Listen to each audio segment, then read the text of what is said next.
Today, we are releasing the framework for Canada's emissions cap for the oil and gas sector. This cap is a key part of decarbonizing the sector on a path to net zero by 2050. It is critical to sustaining the competitiveness of Canada's industry over the coming decades. We worked with experts and industry to determine what emissions reductions would be technically achievable for the sector to achieve by 2030. We then looked at what more could be done beyond what is technically achievable to enable the oil and gas sector to go further in terms of in the short term via the use of compliance flexibility such as domestic offsets. And finally, we examined projected global demand for oil and gas. The scenario we chose is the Canada Energy Regulator's Canada Net Zero scenario. This scenario assumes a path where virtually the entire developed world, including Canada, will achieve net zero by 2050.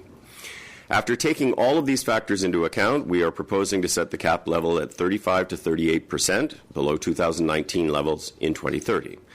This is an important part of Canada achieving its goal of a 40 to 45% reduction across the economy by 2030.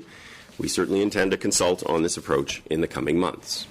What we are talking about today is about cutting emissions.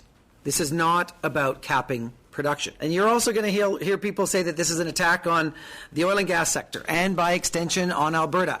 Nothing could be further from the truth. And I can share that with the fact that our government has been working hard for years, hand in hand with industry leaders in our province, with partners, Indigenous peoples, to ensure that we can both grow our economy and protect the environment.